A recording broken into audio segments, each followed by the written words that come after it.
The more you begin to investigate what we think we understand, where we came from, what we think we're doing, the more you begin to see we've been lied to. We've been lied to by every institution. What makes you think for 1 minute that the religious institution is the only one that's never been touched? The religious institutions of this world are at the bottom of the dirt.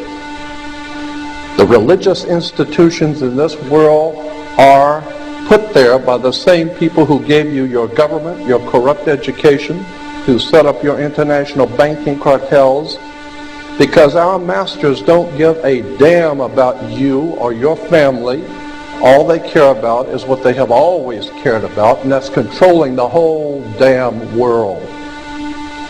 We have been misled away from the true and divine presence in the universe that men have called God. I don't know what God is, but I know what He isn't.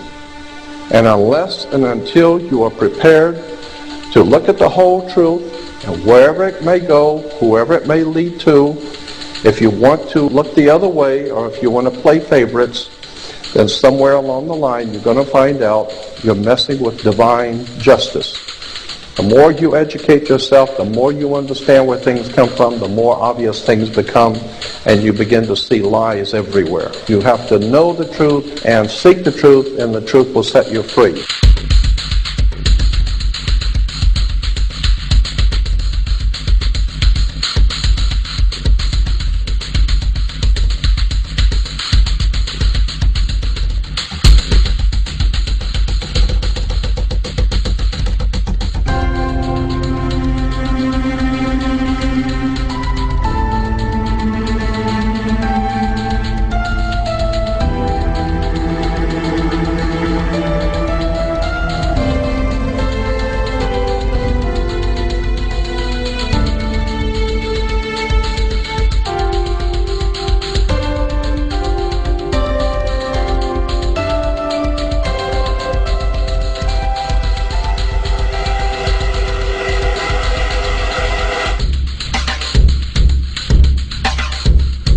Because I got to tell you the truth, folks. I got to tell you the truth. When it comes to bullshit, big time, major league bullshit, you have to stand in awe of the all-time champion of false promises and exaggerated claims, religion.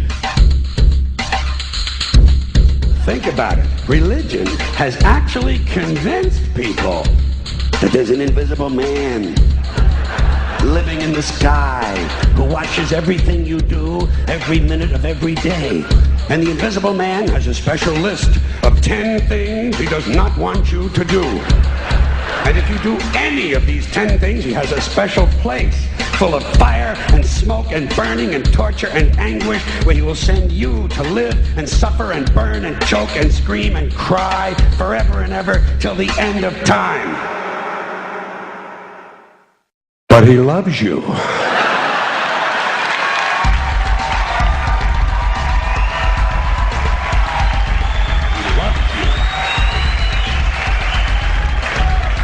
He loves you and he needs money. He always needs money. He's all powerful, all perfect, all knowing, and all wise. Somehow just can't handle money. Religion takes in billions of dollars, they pay no taxes, and they always need a little more. Now, you talk about a good bullshit story. Holy shit.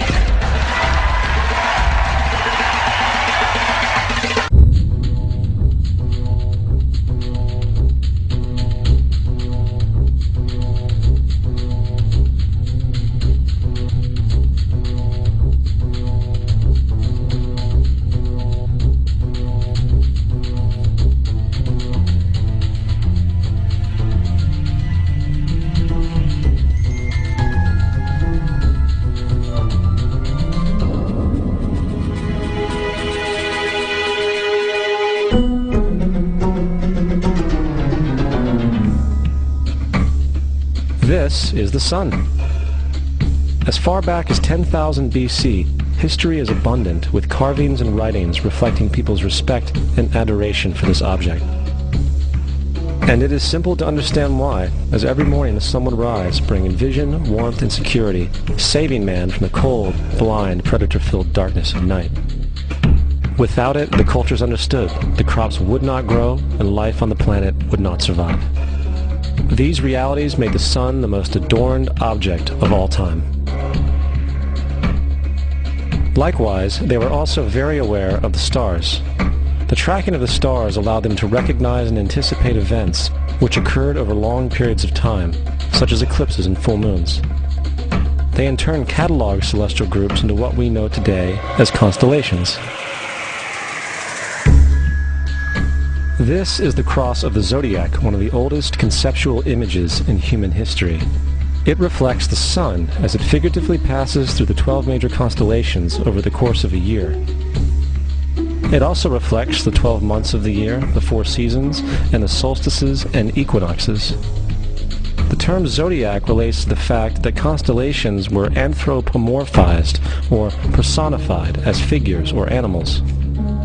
In other words, the early civilizations did not just follow the sun and stars, they personified them with elaborate myths involving their movements and relationships. The sun, with its life-giving and saving qualities, was personified as a representative of the unseen creator or God, God's Son, the light of the world, the savior of humankind. Likewise, the 12 constellations represented places of travel for God's Son, and were identified by names, usually representing elements of nature that happened during that period of time. For example, Aquarius, the water bearer, who brings the spring rains.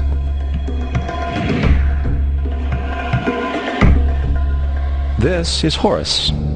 He is the sun god of Egypt of around 3000 BC. He is the sun anthropomorphized, and his life is a series of allegorical myths involving the sun's movement in the sky. From the ancient hieroglyphics in Egypt, we know much about this solar messiah. For instance, Horus, being the sun or the light, had an enemy known as Set, and Set was the personification of the darkness or night. And, metaphorically speaking, every morning Horus would win the battle against Set, while in the evening Set would conquer Horus and send him into the underworld. It is important to note that dark versus light, or good versus evil, is one of the most ubiquitous mythological dualities ever known, and is still expressed on many levels to this day. Broadly speaking, the story of Horus is as follows. Horus was born on December 25th of the Virgin Isis Mary. His birth was accompanied by a star in the east, which, in turn, 3 kings followed to locate and adorn the newborn Savior. At the age of 12, he was a prodigal child teacher, and at the age of 30, he was baptized by a figure known as Anup, and thus began his ministry. Horus had 12 disciples he traveled about with, performing miracles such as healing the sick and walking on water. Horus was known by many gestural names such as the Truth, the Light, God's Anointed Son, the Good Shepherd, the Lamb of God, and many others. After being betrayed by Typhon, Horus was crucified, buried for 3 days, and thus resurrected. These attributes of Horus, whether original or not, seem to permeate many cultures of the world, for many other gods are found to have the same general mythological structure. Attis of Phrygia, born of the Virgin Nana on December 25th, crucified, placed in a tomb, and after 3 days was resurrected. Krishna of India, born of the Virgin Devaki, with a star in the east signaling his coming. He performed miracles with his disciples, and, upon his death, was resurrected. Dionysus of Greece, born of a virgin on December 25th, was a traveling teacher who performed miracles such as turning water into wine. He was referred to as the King of Kings, God's only begotten Son, the Alpha and Omega, and many others. And, upon his death, he was resurrected. Mithra of Persia, born of a virgin on December 25th, he had 12 disciples and performed miracles, and upon his death was buried for 3 days and thus resurrected. He was also referred to as the Truth, the Light, and many others. Interestingly, the sacred day of worship of Mithra was Sunday. The fact of the matter is, there are numerous saviors from different periods from all over the world which subscribe to these general characteristics. The question remains, why these attributes? Why the virgin birth on December 25th? Why dead for 3 days in the inevitable resurrection? Why 12 disciples or followers? To find out, let's examine the most recent of the solar messiahs. Jesus Christ was born of the Virgin Mary on December 25th in Bethlehem. His birth was announced by a star in the east, which 3 kings or magi followed to locate and adorn the new Savior. He was a child teacher at 12, and at the age of 30 he was baptized by John the Baptist, and thus began his ministry.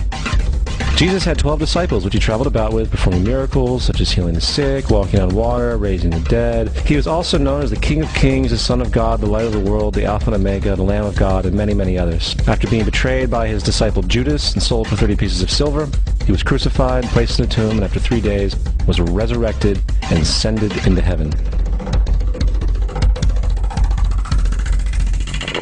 First of all, the birth sequence is completely astrological. The star in the east is Sirius, the brightest star in the night sky, which, on December 24th, aligns with the 3 brightest stars in Orion's belt.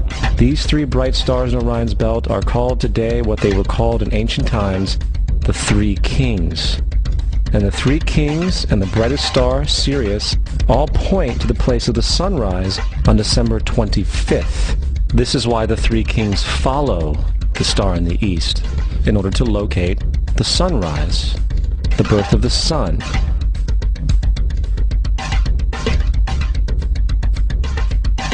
The Virgin Mary is the constellation Virgo, also known as Virgo the Virgin. Virgo in Latin means virgin.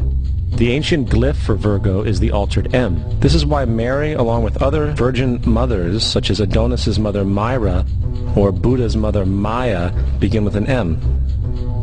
Virgo is also referred to as the house of bread, and the representation of Virgo is a virgin holding a sheaf of wheat. This house of bread and its symbol of wheat represents August and September, the time of harvest. In turn, Bethlehem, in fact, literally translates to house of bread.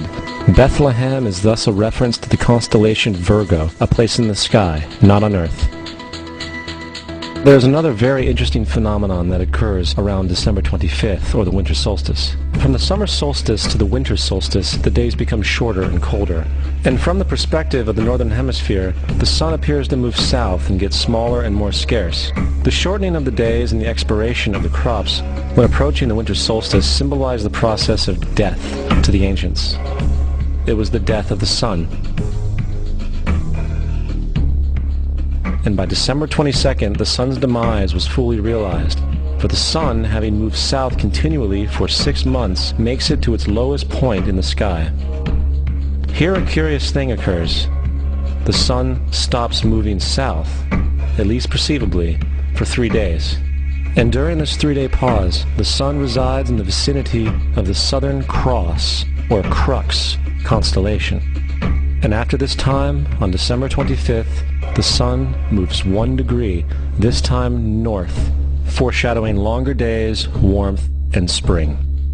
And thus it was said, the sun died on the cross, was dead for 3 days, only to be resurrected or born again. This is why Jesus and numerous other sun gods share the crucifixion, 3-day death, and resurrection concept. It is the sun's transition period before it shifts its direction back into the northern hemisphere, bringing spring and thus salvation. However, they did not celebrate the resurrection of the sun until the spring equinox, or Easter. This is because at the spring equinox the sun officially overpowers the evil darkness, as daytime thereafter becomes longer in duration than the night, and the revitalizing conditions of spring emerge. Now, probably the most obvious of all the astrological symbolism around Jesus regards the 12 disciples. They are simply the 12 constellations of the zodiac, which Jesus, being the sun, travels about with. In fact, the number 12 is replete throughout the Bible.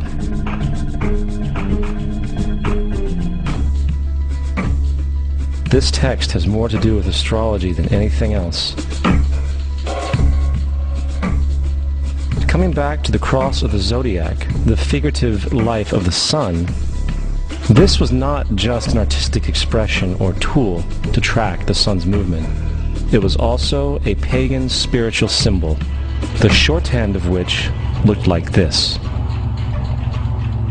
This is not a symbol of Christianity. It is a pagan adaptation of the cross of the zodiac.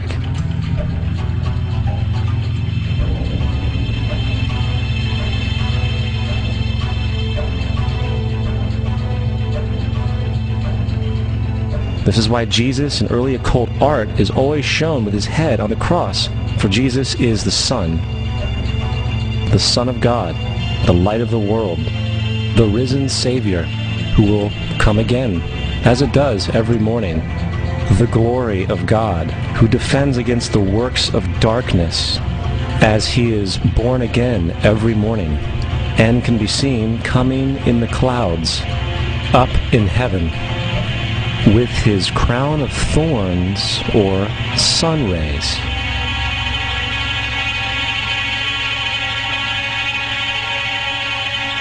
Now, of the many astronomical metaphors in the Bible, one of the most important has to do with the ages. Throughout the scriptures, there are numerous references to the age.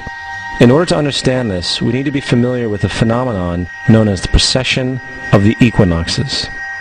The ancient Egyptians, along with cultures long before them, recognized that approximately every 2150 years, the sunrise on the morning of the spring equinox would occur in a different sign of the zodiac. This has to do with a slow, angular wobble that the Earth maintains as it rotates on its axis. It is called a precession because the constellations go backwards rather than through the normal yearly cycle. The amount of time it takes for the precession to go through all 12 signs is roughly 25,765 years. This is also called the Great Year, and ancient societies were very aware of this, and they referred to each 2150-year period as an age. From 4300 BC to 2150 BC, it was the age of Taurus, the bull. From 2150 BC to 1 AD, it was the age of Aries, the ram. And from 1 AD to 2150 AD, it is the age of Pisces, the age we are still in to this day. And in and around 2150, we will enter the new age, the age of Aquarius. Now, the Bible reflects, broadly speaking, a symbolic movement through 3 ages while foreshadowing a 4th. In the Old Testament, when Moses comes down Mount Sinai with the 10 Commandments, he is very upset to see his people worshiping a golden bull calf. In fact, he shattered the stone tablets and instructed his people to kill each other in order to purify themselves. Most biblical scholars will attribute this anger to the fact that the Israelites were worshiping a false idol or something to that effect. The reality is, the golden bull is Taurus the bull, and Moses represents the new age of Aries the ram. This is why Jews even today still blow the ram's horn. Moses represents the new age of Aries, and upon the new age, everyone must shed the old age. Other deities mark these transitions as well, such as Mithra, a pre-Christian god who kills the bull in the same symbology. Now Jesus is the figure who ushers in the age following Aries, the age of Pisces, or the 2 fish.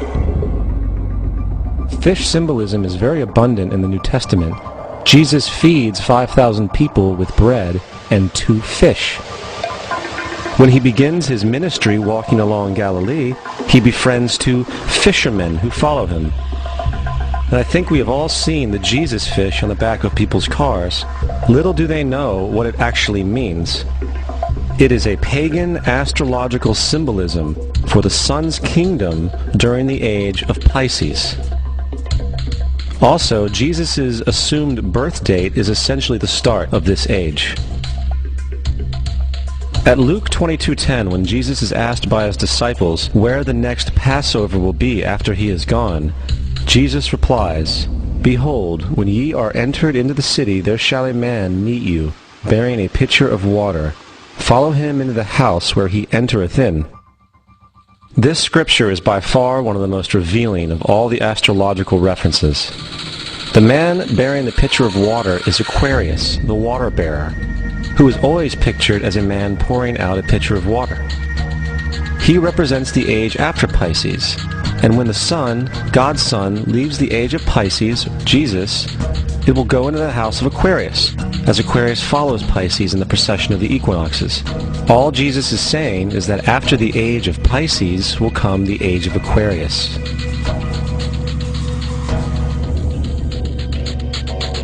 Now, we have all heard about the end times and the end of the world.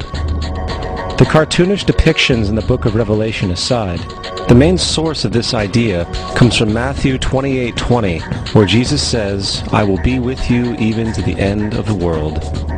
However, in the King James Version, world is a mistranslation, among many mistranslations.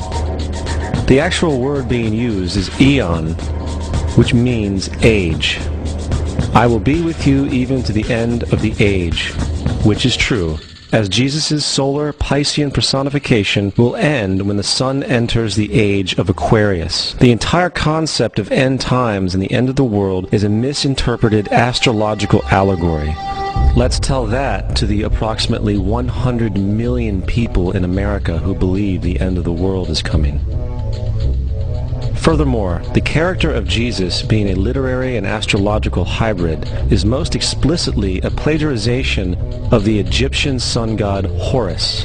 For example, inscribed about 3,500 years ago on the walls at the Temple of Luxor in Egypt are images of the Annunciation, the Immaculate Conception, the birth, and the adoration of Horus.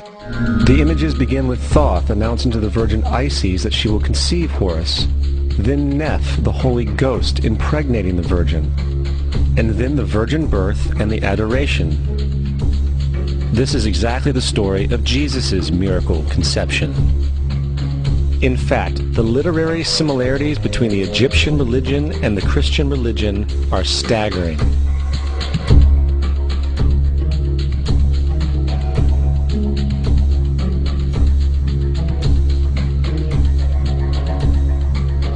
And the plagiarism is continuous. The story of Noah and Noah's Ark is taken directly from tradition. The concept of the Great Flood is ubiquitous throughout the ancient world, with over 200 cited claims in different periods and times. However, one need look no further for a pre-Christian source than the Epic of Gilgamesh, written in 2600 BC. This story talks of a great flood commanded by God, an ark with saved animals upon it, and even the release and return of a dove, all held in common with the biblical story among many other similarities. And then there is the plagiarized story of Moses. Upon Moses' birth, it is said that he was placed in a reed basket and set adrift in a river in order to avoid infanticide.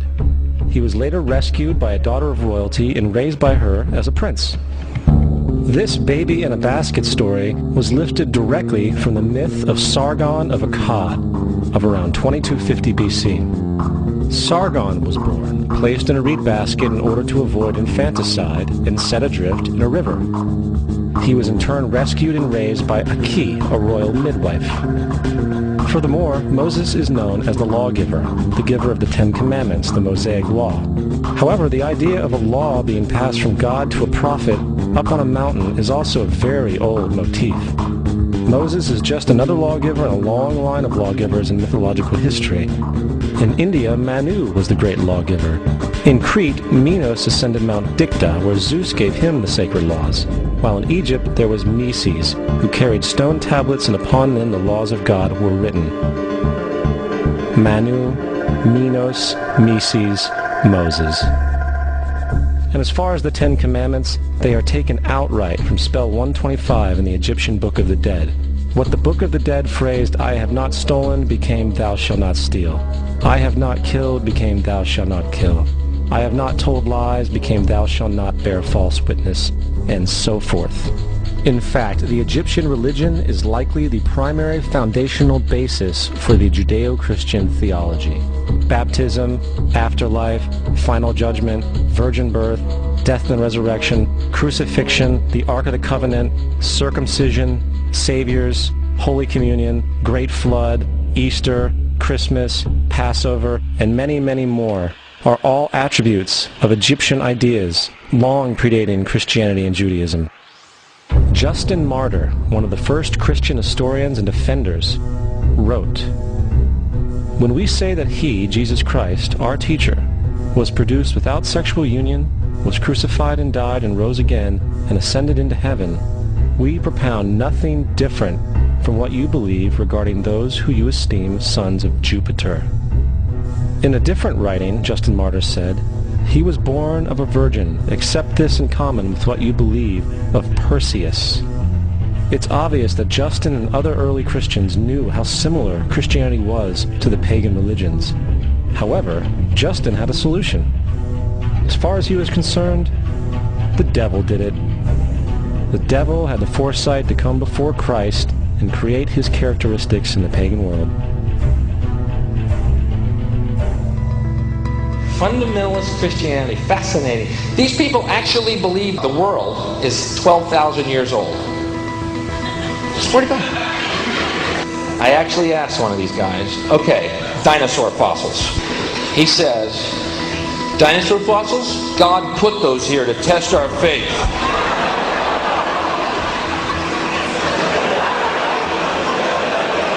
I think God put you here to test my faith, dude.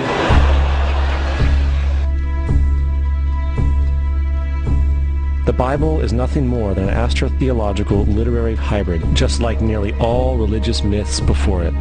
In fact, the aspect of transference of one character's attributes to a new character can be found within the book itself. In the Old Testament, there is the story of Joseph. Joseph was a prototype for Jesus. Joseph was born of a miracle birth. Jesus was born of a miracle birth. Joseph was of 12 brothers. Jesus had 12 disciples. Joseph was sold for 20 pieces of silver. Jesus was sold for 30 pieces of silver. Brother Judah suggests the sale of Joseph. Disciple Judas suggests the sale of Jesus. Joseph began his work at the age of 30. Jesus began his work at the age of 30. The parallels go on and on. Furthermore, is there any non-biblical historical evidence of any person living with the name Jesus, the son of Mary, who traveled about with 12 followers, healing people and the like? There are numerous historians who lived in and around the Mediterranean, either during or soon after the assumed life of Jesus. How many of these historians document this figure? Not one.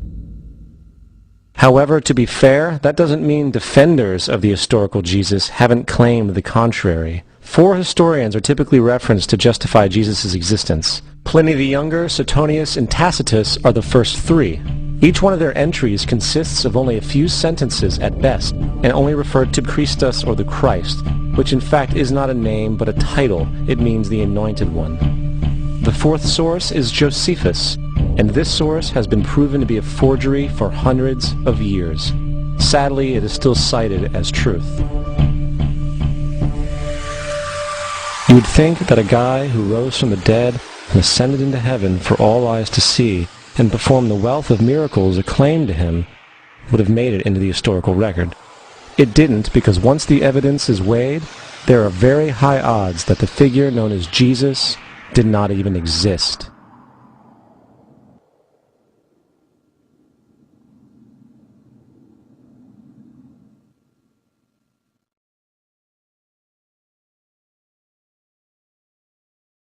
We don't want to be unkind, but we want to be factual. We don't want to cause hurt feelings, but we want to be academically correct in what we understand and know to be true. Christianity just is not based on truth.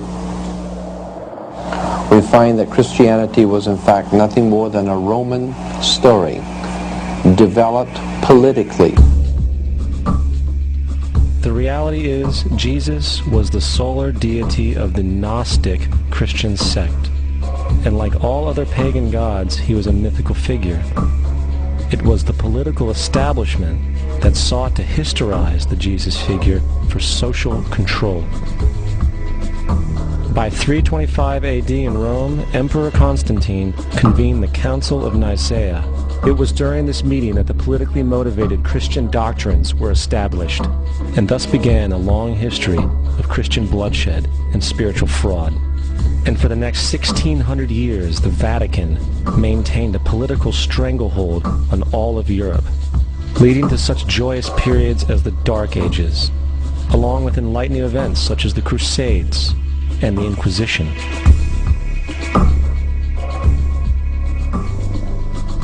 Christianity, along with all other theistic belief systems, is the fraud of the age. It serves to detach the species from the natural world, and likewise each other. It supports blind submission to authority. It reduces human responsibility to the effect that God controls everything, and in turn awful crimes can be justified in the name of a divine pursuit. And most importantly, it empowers those who know the truth, but use the myth to manipulate and control societies. The religious myth is the most powerful device ever created and serves as the psychological soil upon which other myths can flourish.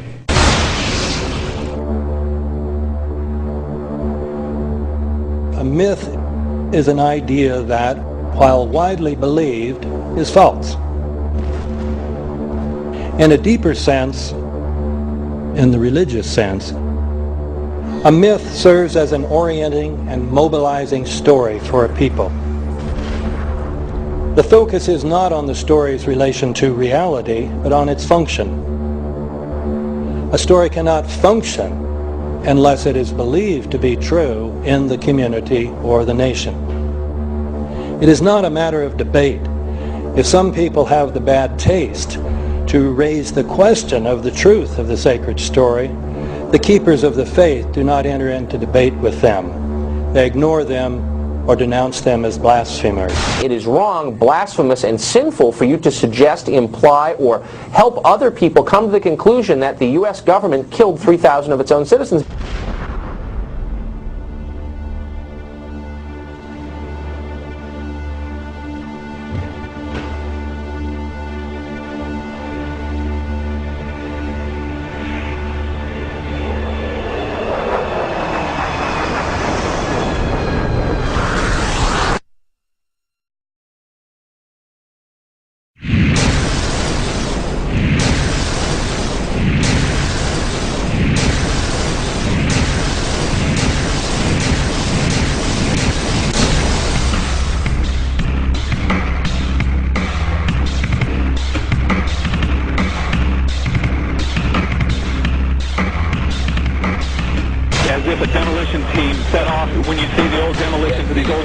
It looks like one of those scenes of an old building being purposely dynamited and blown up. Anybody who's ever watched a building being demolished on purpose knows that if you're going to do this, you have to get at the under-infrastructure of a building and bring it down. The way the structure is collapsing, this was the result of something that was planned.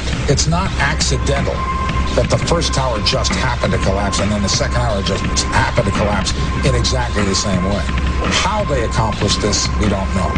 The building collapsed to dust. You don't find a desk. You don't find a chair. You don't find a telephone, a computer. The biggest piece of a telephone I found was half of the keypad, and it was about this big.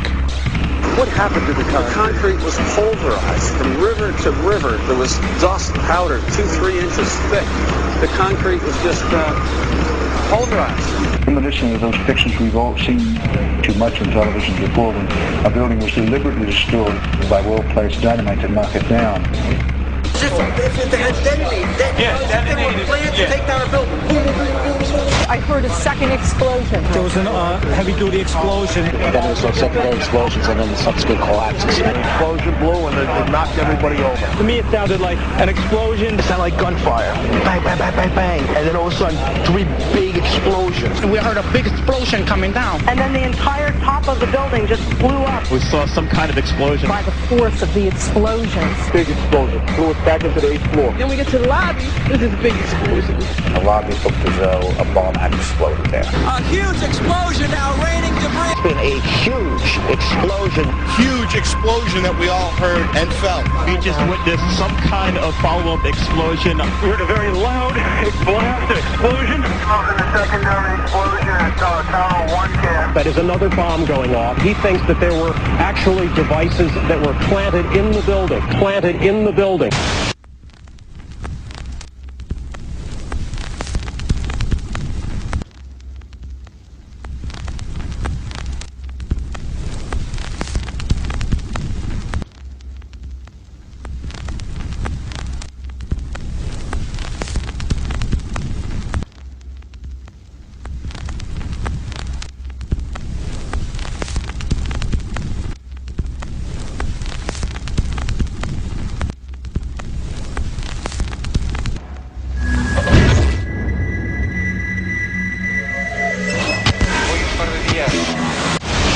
I don't think anybody could have predicted that they would try to use an airplane as a missile, a hijacked airplane as a missile. Nobody in our government, at least, and I don't think the prior government that could envision flying airplanes into buildings. No specific threat involving really a domestic operation or involving what happened, obviously, the city's airliner and so forth. There were no warning signs that I'm aware of. USA Today reports that in the 2 years before the attacks on September the 11th, NORAD conducted exercises using hijacked airliners as weapons. And one target was the World Trade Center.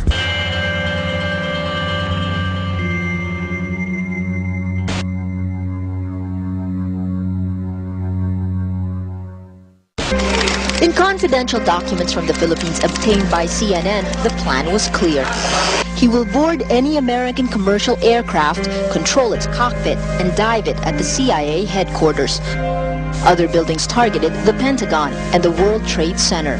Security in counterterrorism was blinking red, in the words of George Tenet, that the warnings of an imminent attack were so severe that something dramatic should have been done. It was unparalleled. Instead, our president went on a month-long vacation.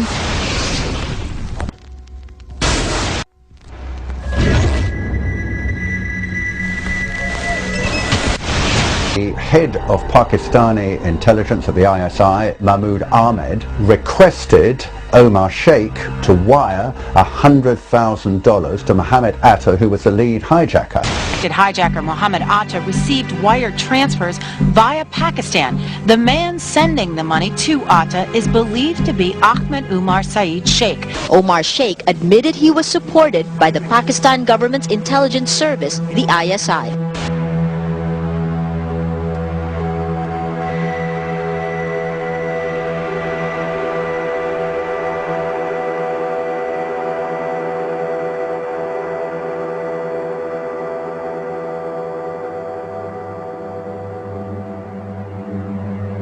Although we are told that 4 or 5 of the alleged hijackers were on each of the flights. If so, their names should have been on the flight manifests. But the flight manifests that have been released contain neither the names of the alleged hijackers nor any Arab names whatsoever. We know that the men who were supposedly the hijackers had their houses, cars, credit cards paid for by the U.S. government. They were in truth agents. Evidence was also apparently planted. The passport of one of the hijackers on Flight 11 was allegedly found in the rubble. Goes through the fireball, through the side of the plane, and comes down to the ground unscathed. But something happened. For 6 months they reported they had this passport. Boy, we've got it, we've got the proof. And then the guy stood up and was alive. Several of these 19 men are still alive.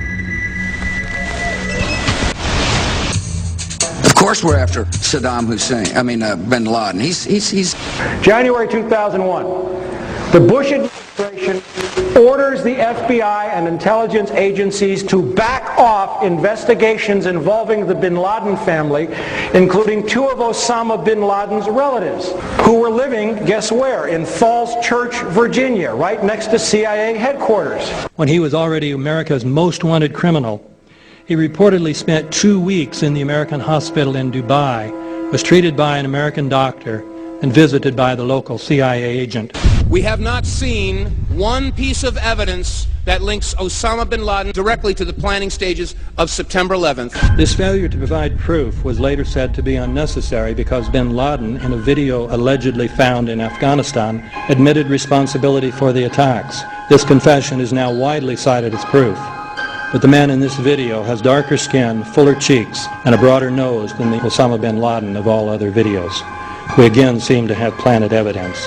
In 1976, Osama's older brother Salim bin Laden hired a man in Texas by the name of Jim Bath to handle all the investments in the United States for the bin Laden family. Jim Bath also happens to be a personal, almost lifelong friend and former Air National Guard pilot with George W. Bush. The connections between the Bushes and the bin Ladens become much more clear when George Herbert Walker Bush made trips to Saudi Arabia in 1998 and 2000 to meet with the bin Laden family on behalf of a company called the Carlin Group.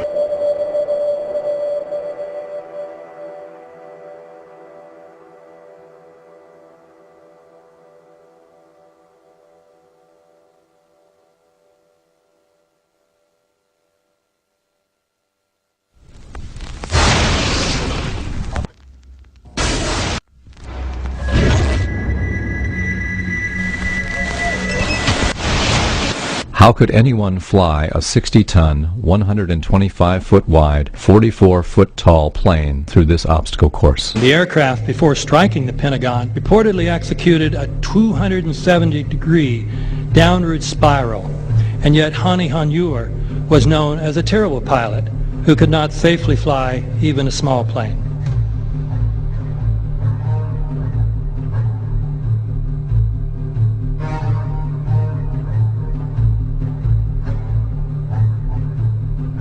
No seats, no luggage, no bodies. Nothing but bricks and limestone. The official explanation is that the intense heat from the jet fuel vaporized the entire plane. Flight 77 had 2 Rolls-Royce engines made of steel and titanium alloy and weigh 6 tons each.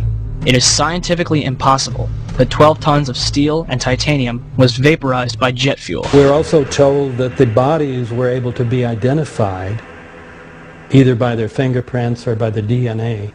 So what kind of fire can vaporize aluminum and tempered steel and yet leave human bodies intact? From my close-up inspection, there's no evidence of a plane having crashed anywhere near the Pentagon. And as I said, the only pieces left that you can see are small enough that you could pick up in your hand. Shortly after the strike, government agents picked up debris and carried it off.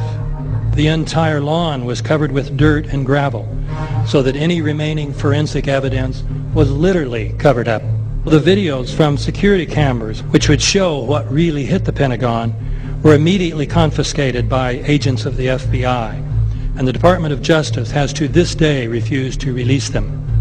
If these videos would prove that the Pentagon was really hit by a 757, most of us would assume the government would release them.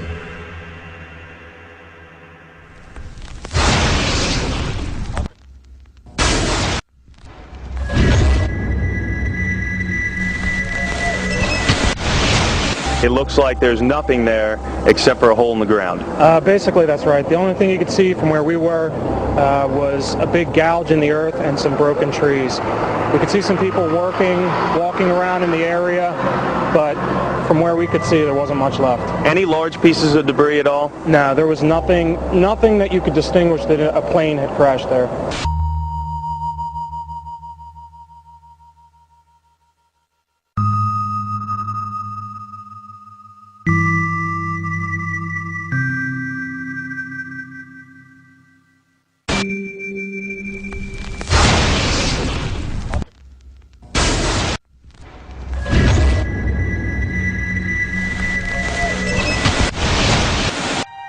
Pancake theory, according to which the fires, while not melting the steel, heated it up sufficiently to cause the floors weakened by the airplane strikes to break loose from the steel columns, and this started a chain reaction. So you would expect then from that theory, which is the official theory, to see a whole stack of floors piled up on top of each other and then a spindle of core columns standing too. The core of each of the twin towers consisted of 47 massive steel columns. If the floors had broken loose from them, these columns would have still been sticking up into the air 1,000 feet.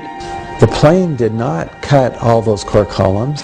We designed the buildings to take the impact of the Boeing 707 hitting the building at any location. The building probably could sustain multiple impacts of jetliners. That the plane flew straight into the building. Flew in, right. So you're saying that the building was actually designed to cope with a hole like that and still survive? Yeah, it was. If you had dropped, say, a billiard ball from the top of the World Trade Center, 110 floors up there. It would have taken 8 to 10 seconds to hit the ground, encountering no resistance whatsoever. The Twin Towers came down in nearly free-fall speed. 200,000 tons of steel shatters and explodes outwards over 500 feet. This means that floors shattered at an average rate of about 10 floors per second. There is no scenario for a pancake effect of buildings falling that allows them to fall at the rate of free fall. Now what can do that? What can move mass out of the way? Explosives.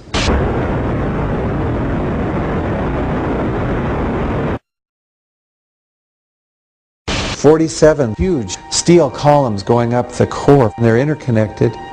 How do you get them to fail simultaneously so the core disappears? It looks like those core columns were cut. The way we do this is by cutting the beam at an angle.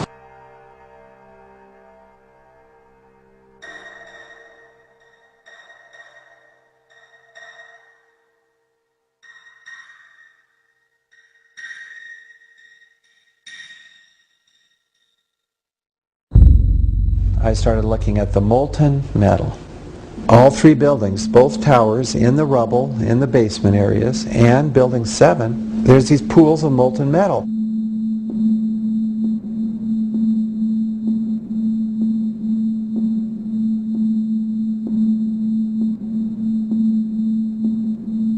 You'd get down below and you'd see molten steel running down the channel rails, like you're in a foundry. Like lava. The molten steel was found 3, 4, and 5 weeks later, when the rubble was being removed. He said that molten steel was also found underneath World Trade Center 7. So I'm looking through the official reports. What do they say about the molten metal? They say nothing. Now, wait a minute. This is important evidence. So where'd that come from?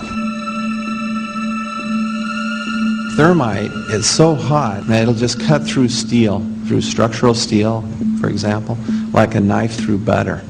The products are molten iron and aluminum oxide, which goes off primarily as a dust. You know those enormous dust clouds? You can imagine when you assemble these chemicals on a large scale.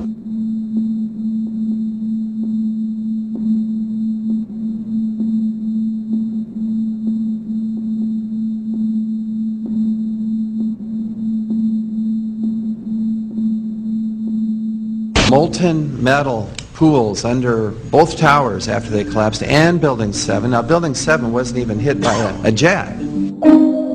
Part of the problem is that most people simply don't know much about Building 7 due to the extraordinary secrecy surrounding this collapse. And this was a 47-story skyscraper. This building fell at 5:25. It was not hit by a plane.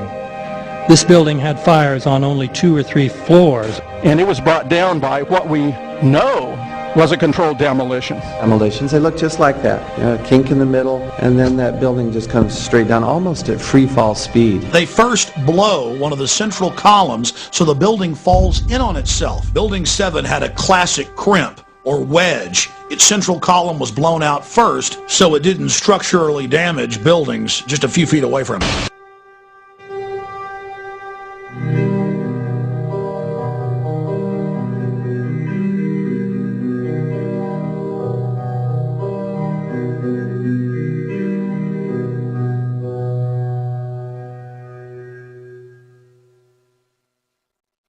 Our office was on the B1 level. As I was talking to a supervisor at 8:46, and all of a sudden we hear, boom!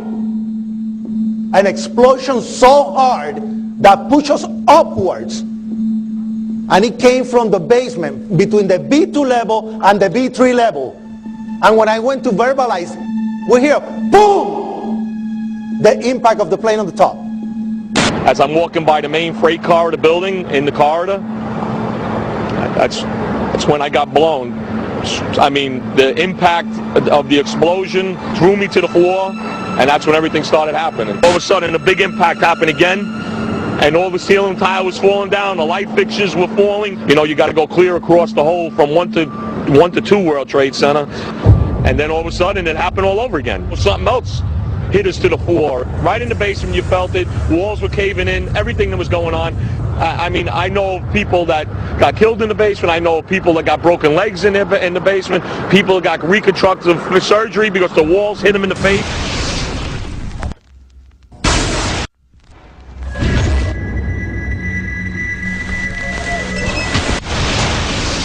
According to standard operating procedure, if an FAA flight controller notices anything that suggests a possible hijacking, the controller is to contact a superior. If the problem cannot be fixed within about a minute, the superior is to ask NORAD, the North American Aerospace Command, to send up or scramble jet fighters to find out what is going on. NORAD then issues a scramble order to the nearest Air Force base with fighters on alert. But although interceptions usually occur within 10 or so minutes, in this case, 80 or so minutes had elapsed before fighters were even airborne. It's a mind-bending anomaly. Not a single U.S. Air Force interceptor turns a wheel until it's too late. There are no jets at all. What if they were so confused and had been so deliberately confused that they couldn't respond? The reason that they didn't know where to go was because a number of conflicting and overlapping war game exercises were taking place. It involved the insertion of false radar blips onto radar screens in the Northeast Air Defense Sector. Lieutenant Team U, we have a problem here. We have a hijacked aircraft headed towards New York. We need someone to scramble some F-16s or something up there to help us out. Is this real world or exercise? Is this real world or exercise? There was another exercise, Vigilant Warrior, which was in fact, according to a NORAD source, a live-fly hijack drill being conducted at the same time. With only 8 available fighter aircraft, and they have to be dispatched in pairs, they were dealing with as many as 22 possible hijacks on the day of 9/11, and they couldn't separate the war game exercises from the actual hijacks.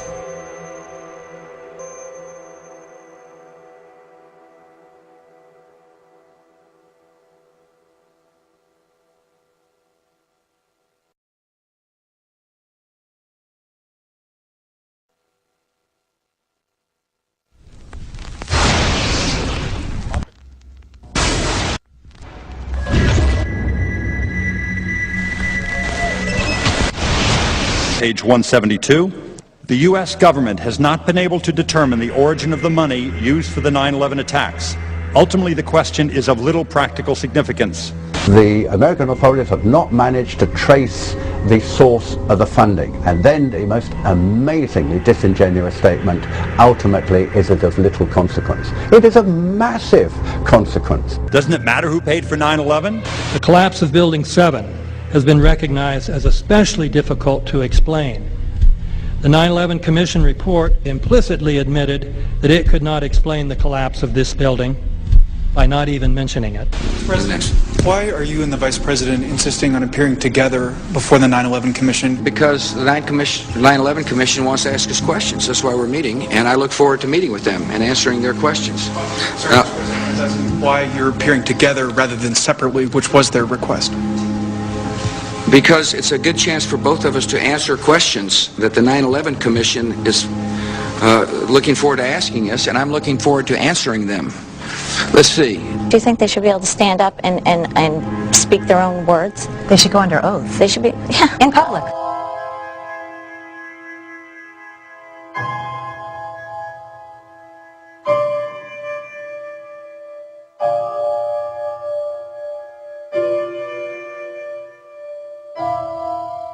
Don't you think that the families deserve to have a transcript or to be able to see what you Adam, said? you asked me that question yesterday.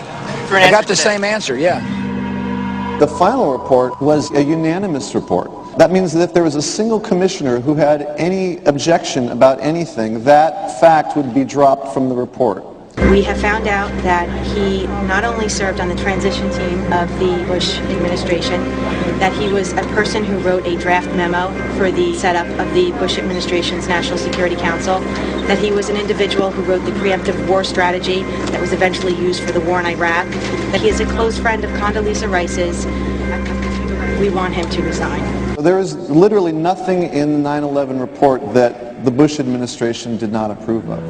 We can understand, therefore, why the Commission, under Zelikow's leadership, would have ignored all the evidence that would point to the truth, that 9/11 was a false flag operation intended to authorize the doctrines and funds needed for a new level of imperial mobilization.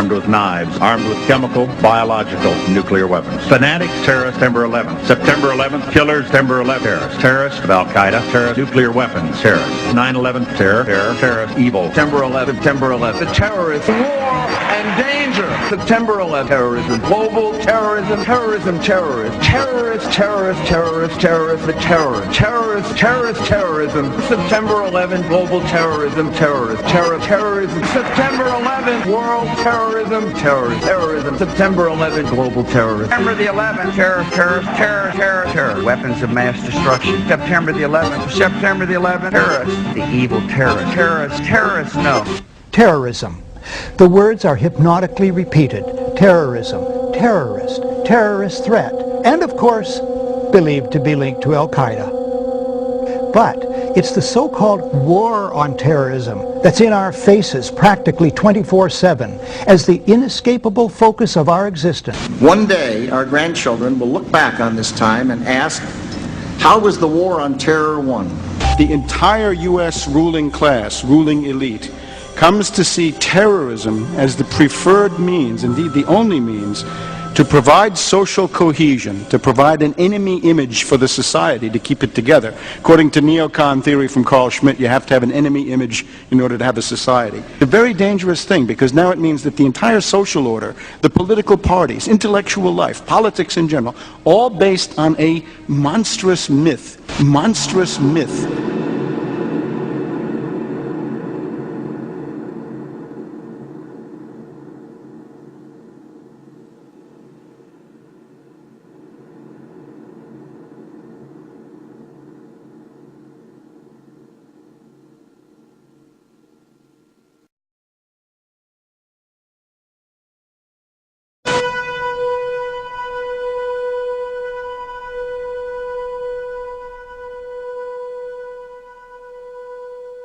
Look, the CIA has done in this country, what they've done to us is unbelievable. Look at the terrorist acts that have occurred. The CIA behind most, if not all of them. We had the Marine barracks. We had our embassy in Kenya. We had Pan Am 103. We had the USS Cole. We had Oklahoma City. We had the World Trade Center in 1993. That helped the terrorists blow up the World Trade Center the first time. They built the bomb. They got the driver's license.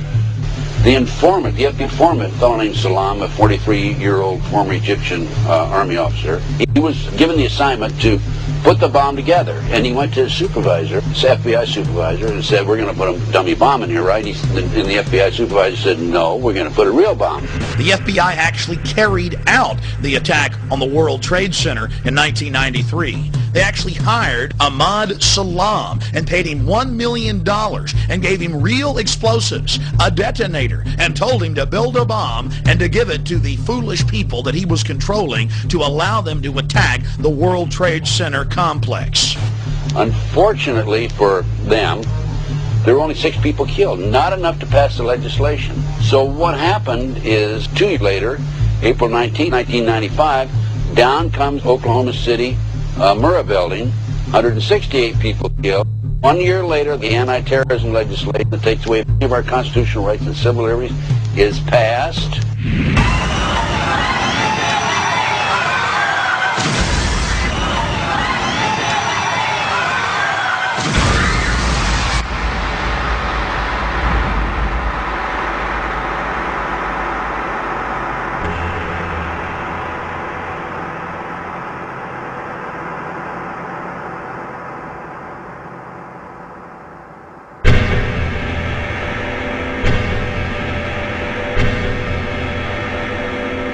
Because at 9:30 this morning, we were actually running an exercise for over a company of 1,000 people in London, based on simultaneous bombs going off precisely at the railway stations that happened this morning.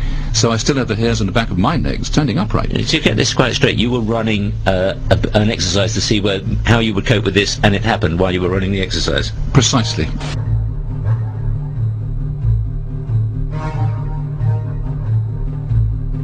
Supposed to believe is some kind of coincidence, there was also an anti-terrorist drill going on 7/7, and again, just like 9/11, they were talking about attacks on the same targets, the same kind of tube stations, and exactly the same time as the actual attack happened, providing some kind of cover for what must be operations orchestrated in some way by the state.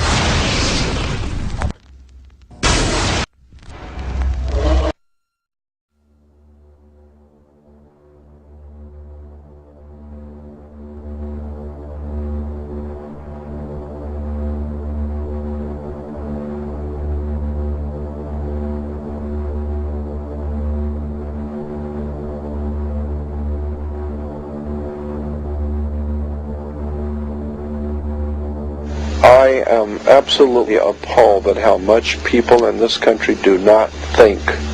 We are given to understand that an Arabic guy out there up in the mountains financed the most elaborate attack on this country. Do you think some people in a cave, were able to have NORAD stand down? Do you think that people in a cave were able to have all of this happen? And when I think about how many Americans were killed in New York City, and believing as I do that this thing was a setup job, this is a textbook operation that Nazis used, and they've used it over and over again. America has been suckered in one more time. I don't have to tell you things are bad.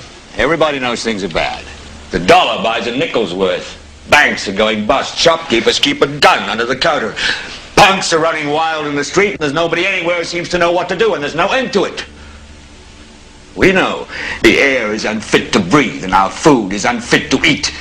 We sit watching our TVs while some local newscaster tells us that today we had 15 homicides and 63 violent crimes, as if that's the way it's supposed to be. We know things are bad, worse than bad. They're crazy. It's like everything everywhere is going crazy, so we don't go out anymore. We sit in the house, and slowly the world we're living in is getting smaller, and all we say is, please, at least leave us alone in our living rooms. Let me have my toaster and my TV and my steel-belted radios, and I won't say anything. Just leave us alone. Well, I'm not going to leave you alone. I want you to get mad. I don't want you to protest. I don't want you to riot. I don't want you to write to your congressmen because I wouldn't know what to tell you to write. I don't know what to do about the depression and the inflation and the Russians and the crime in the street. All I know is that first, you've got to get mad. You've got to say, I'm a human being. God damn it. My life has value.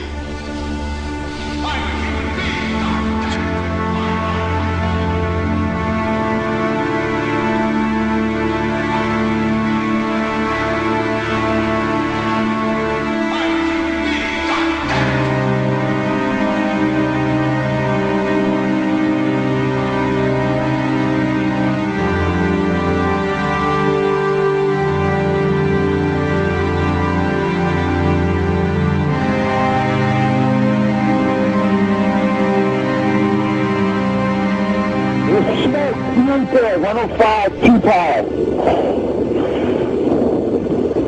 It's right there, it's black, it's iron. My wife thinks I'm alright. I called her and said I was leaving the building, I was fine, and bang. It's 3 of us, 2 broken windows. Oh, God!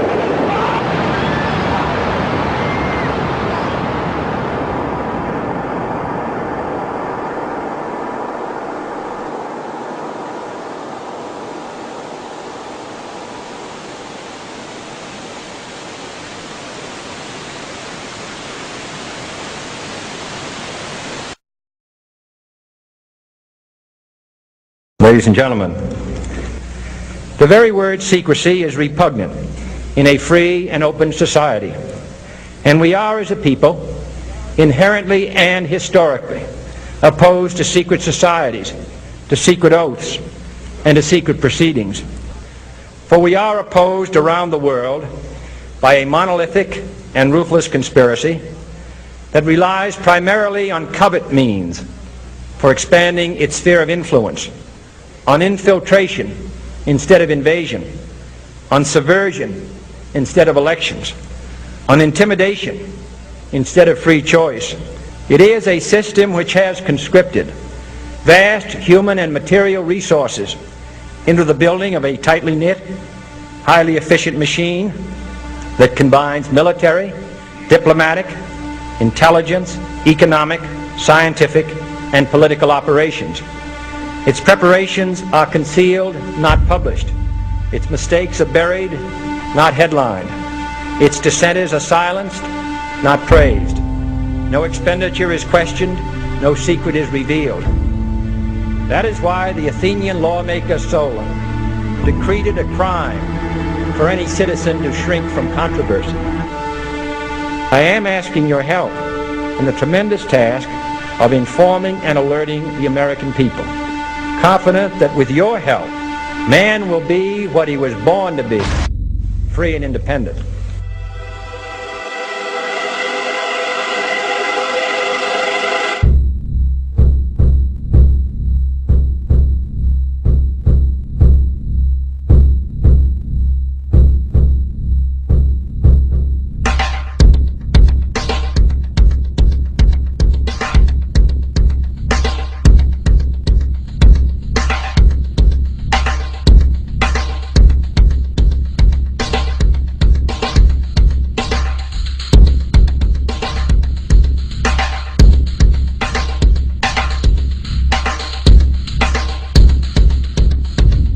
In 1775, the American Revolutionary War began as the American colonies sought to detach from England and its oppressive monarchy.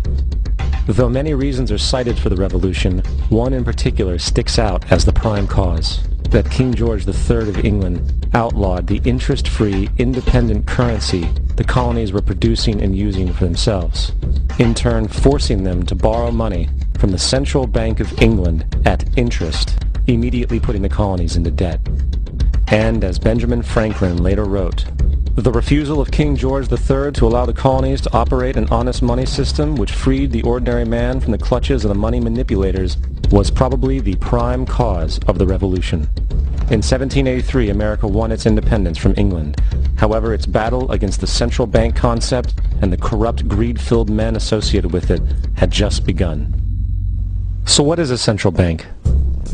A central bank is an institution that produces the currency of an entire nation. Based on historical precedent, two specific powers are inherent in central banking practice: the control of interest rates and the control of the money supply, or inflation. The central bank does not simply supply a government's economy with money, it loans it to them at interest. Then, through the use of increasing and decreasing the supply of money, the central bank regulates the value of the currency being issued. It is critical to understand that the entire structure of this system can only produce one thing in the long run: debt. It doesn't take a lot of ingenuity to figure this scam out. For every single dollar produced by the central bank is loaned at interest. That means every single dollar produced is actually the dollar plus a certain percent of debt based on that dollar. And since the central bank has the monopoly over the production of the currency for the entire country, and they loan each dollar out with immediate debt attached to it, where does the money to pay for the debt come from? It can only come from the central bank again, which means the central bank has to perpetually increase its money supply to temporarily cover the outstanding debt created, which in turn, since that new money is loaned out at interest as well, creates even more debt. The end result of this system without fail is slavery, for it is impossible for the government and thus the public to ever come out of the self-generating debt. The founding fathers of this country were well aware of this.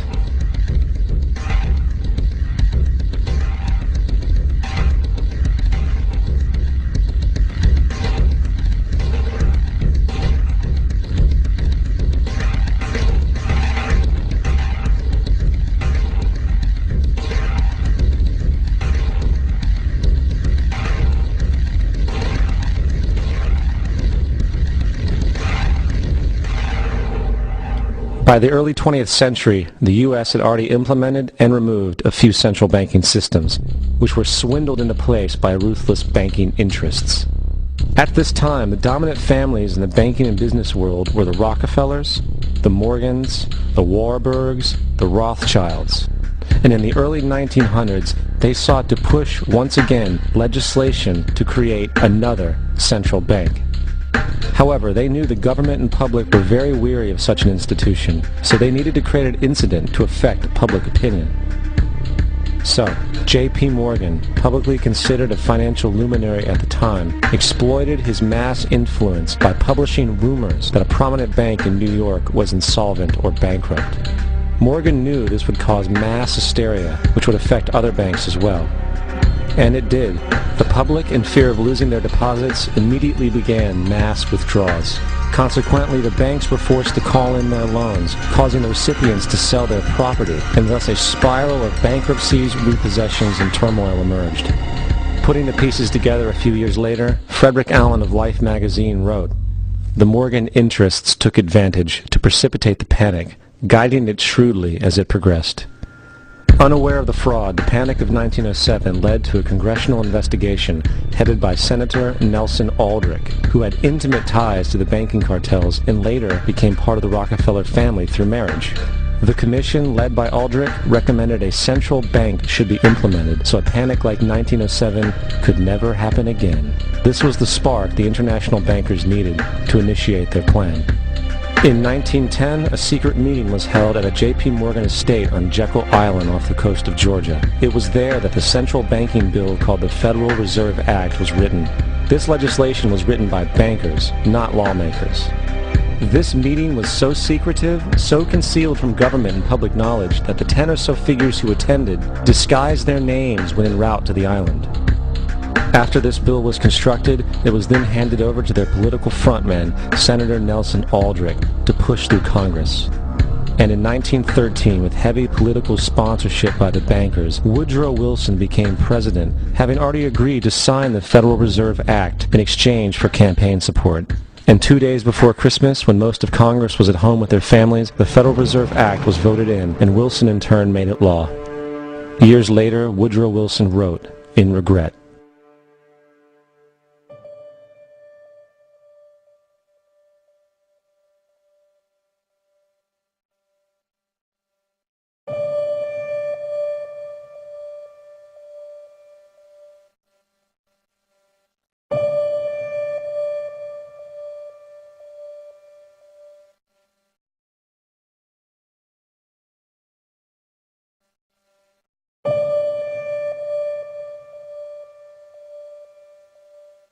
Congressman Louis McFadden also expressed the truth after the passage of the bill. A world banking system was being set up here, a superstate controlled by international bankers, acting together to enslave the world for their own pleasure. The Fed has usurped the government. Now, the public was told that the Federal Reserve System was an economic stabilizer, and inflation and economic crises were a thing of the past. Well, as history has shown, nothing is further from the truth. The fact is, the international bankers now had a streamlined machine to expand their personal ambitions. For example, from 1914 to 1919, the Fed increased the money supply by nearly 100%, resulting in extensive loans to small banks and the public. Then, in 1920, the Fed called in mass percentages of the outstanding money supply, thus resulting in the supporting banks having to call in huge numbers of loans, and, just like 1907, bank runs, bankruptcy, and collapse occurred. Over 5,400 competitive banks outside of the Federal Reserve System collapsed, further consolidating the monopoly of a small group of international bankers. Privy to this crime, Congressman Lindbergh stepped up and said in 1921, "Under the Federal Reserve Act, panics are scientifically created. The present panic is the first scientifically created one, worked out as we figure a mathematical equation." However, the panic of 1920 was just a warm-up. From 1921 to 1929, the Fed again increased the money supply, resulting once again in extensive loans to the public and banks. There was also a fairly new type of loan called a margin loan in the stock market. Very simply, the margin loan allowed an investor to put down only 10% of a stock's price, with the other 90% being loaned through the broker. In other words, a person could own $1,000 worth of stock with only $100 down. This method was very popular in the roaring 1920s, as everyone seemed to be making money in the market. However, there was a catch to this loan.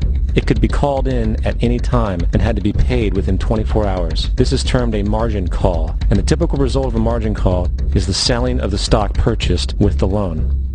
So, a few months before October in 1929, J.D. Rockefeller, Bernard Baruch, and other insiders quietly exited the market. And on October 24th, 1929, the New York financiers who furnished the margin loans started calling them in masse. This sparked an instantaneous, massive sell-off in the market, for everyone had to cover the margin loans. It then triggered mass bank runs for the same reason, in turn collapsing over 16,000 banks, enabling the conspiring international bankers to not only buy up rival banks at a discount, but to also buy up whole corporations at pennies on the dollar. It was the greatest robbery in American history. But that didn't stop there. Rather than expanding the money supply in order to recover from this economic collapse, the Fed actually contracted it, fueling one of the largest depressions in history. Once again outraged, Congressman Louis McFadden, a longtime opponent of the banking cartels, began bringing impeachment proceedings against the Federal Reserve Board, saying of the crash and depression, it was a carefully contrived occurrence. International bankers sought to bring about a condition of despair so that they might emerge the rulers of us all. Not surprisingly, and after 2 previous assassination attempts, McFadden was poisoned at a banquet before he could push for the impeachment. Now, having reduced the society to squalor, the Federal Reserve bankers decided that the gold standard should be removed. In order to do this, they needed to acquire the remaining gold in the system. So, under the pretense of helping to end the Depression, came the 1933 gold seizure. Under the threat of imprisonment for 10 years, everyone in America was required to turn in all gold bullion to the Treasury, essentially robbing the public of what little wealth they had left. And at the end of 1933, the gold standard was abolished. If you look at a dollar bill from before 1933, it says it is redeemable in gold.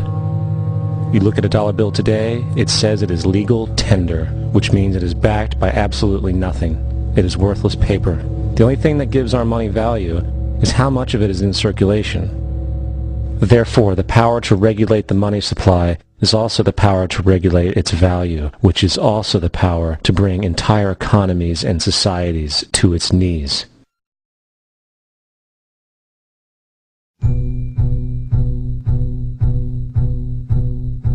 It's important to clearly understand, the Federal Reserve is a private corporation. It is about as Federal as Federal Express. It makes its own policies and is under virtually no regulation by the U.S. government. It is a private bank that loans all the currency at interest to the government, completely consistent with the fraudulent central banking model that the country sought to escape from when it declared independence in the American Revolutionary War. Now, going back to 1913, the Federal Reserve Act was not the only unconstitutional bill pushed through Congress. They also pushed the federal income tax. It's worthwhile to point out that the American public's ignorance towards the federal income tax is a testament to how dumbed down and oblivious the American population really is. First of all, the federal income tax is completely unconstitutional, as it is a direct, unapportioned tax. All direct taxes have to be apportioned to be legal based on the Constitution. Secondly, the required number of states in order to ratify the amendment to allow the income tax was never met, and this has even been cited in modern court cases.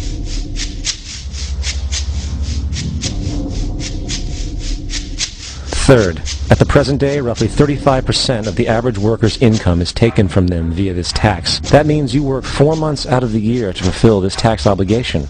And guess where that money goes? It goes to pay the interest on the currency being produced by the fraudulent Federal Reserve Bank, a system that does not have to exist at all. The money you make working 4 months out of the year goes almost literally into the pockets of the international bankers who own the private Federal Reserve Bank. And fourth, even with the fraudulent government claim as to the legality of the income tax, there is literally no statute, no law in existence that requires you to pay this tax, period.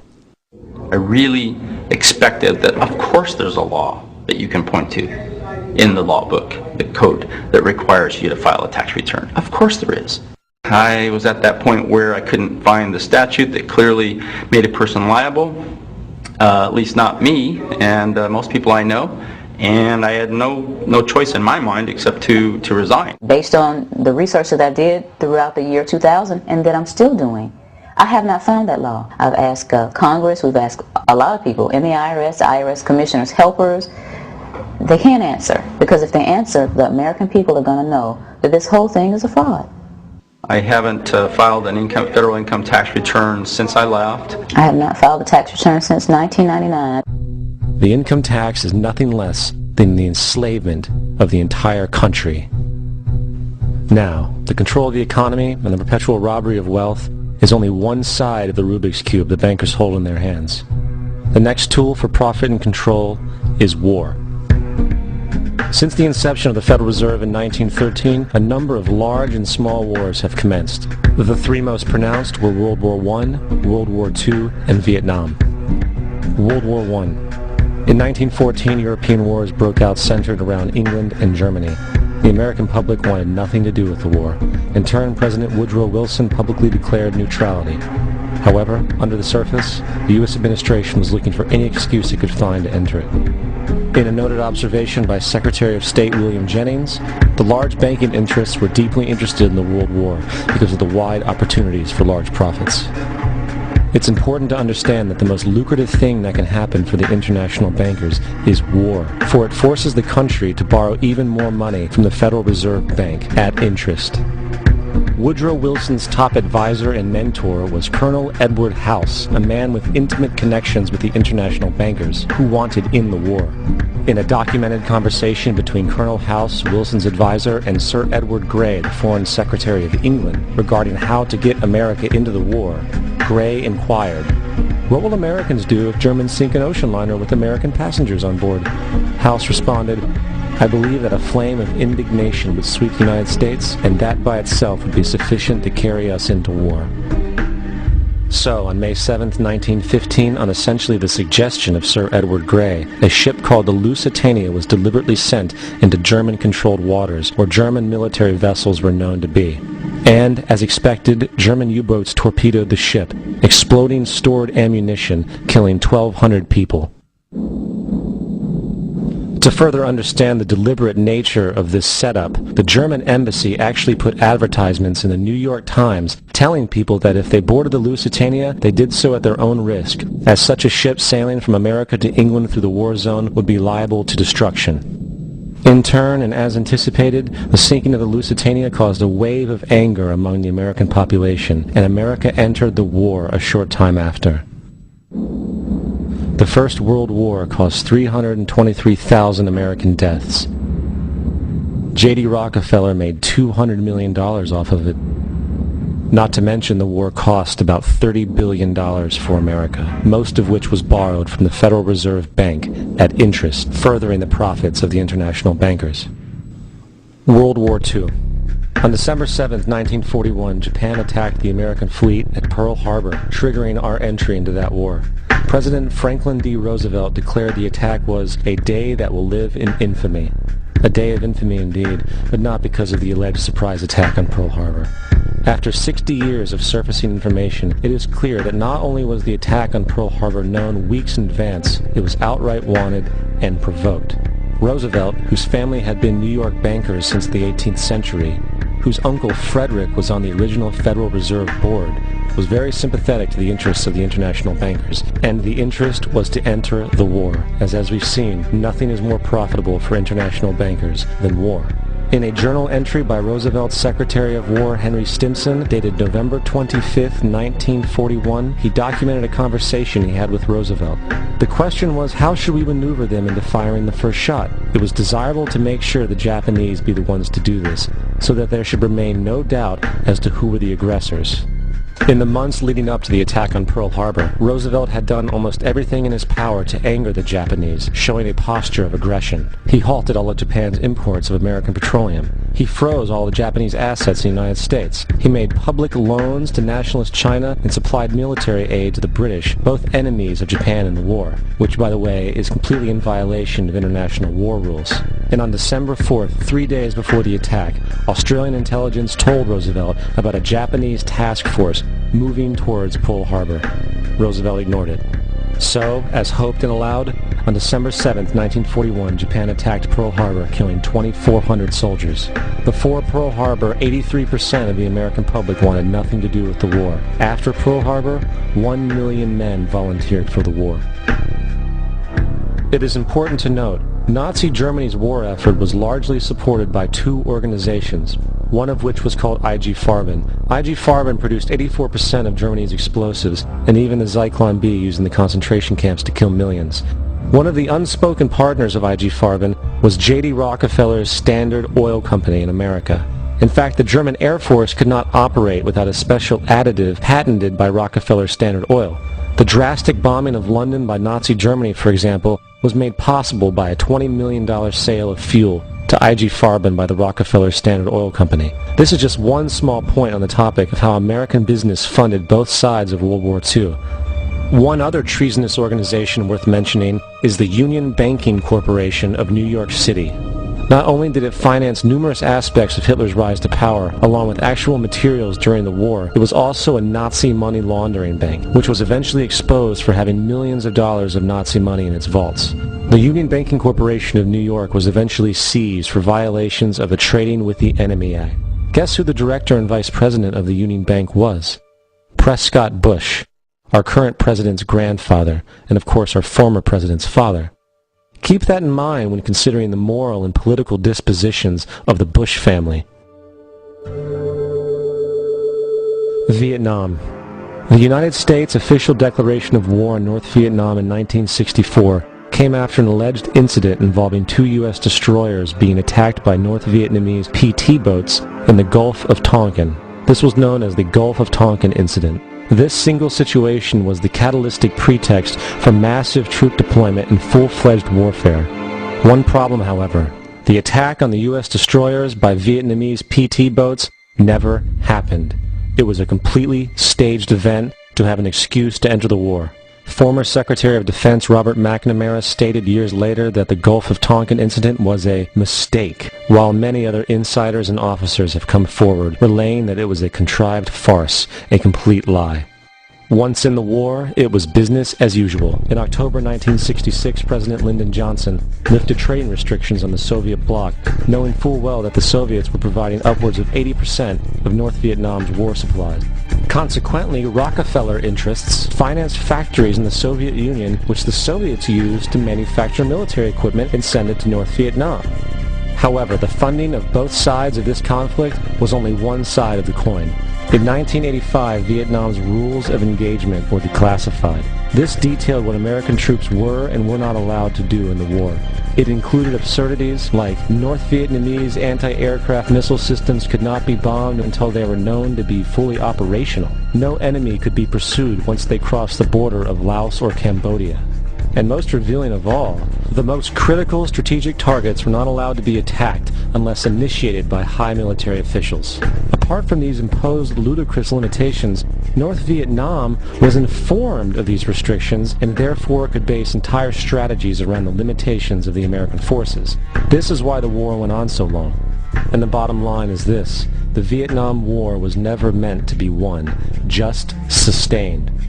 This war for profit resulted in 58,000 American deaths and 3 million dead Vietnamese. So, where are we now? September 11th was the jumpstart for what is now an accelerated agenda by the ruthless elite. It was a staged war pretext no different than the sinking of the Lusitania, the provoking of Pearl Harbor, and the Gulf of Tonkin lie. In fact, if 9/11 wasn't a planned war pretext, it would be an exception to the rule. It has been used to launch 2 unprovoked illegal wars, one against Iraq and one against Afghanistan. However, 9/11 was a pretext for another war as well, the war against you. The Patriot Act, Homeland Security, the Military Tribunals Act, and other legislations are all completely and entirely designed to destroy your civil liberties and limit your ability to fight back against what is coming.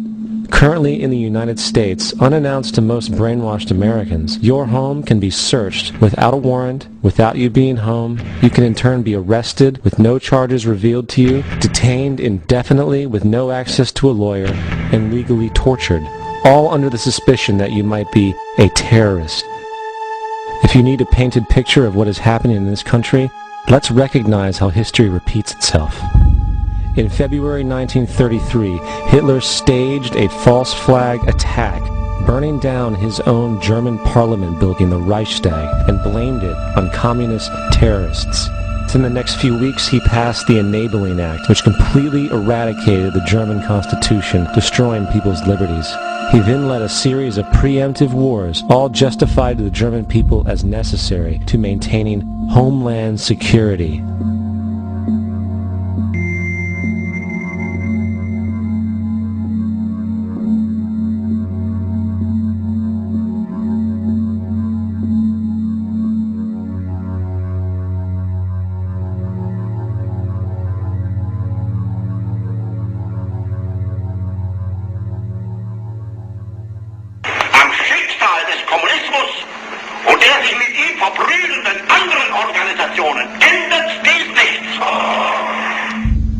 Our enemy is a radical network of terrorists and every government that supports them.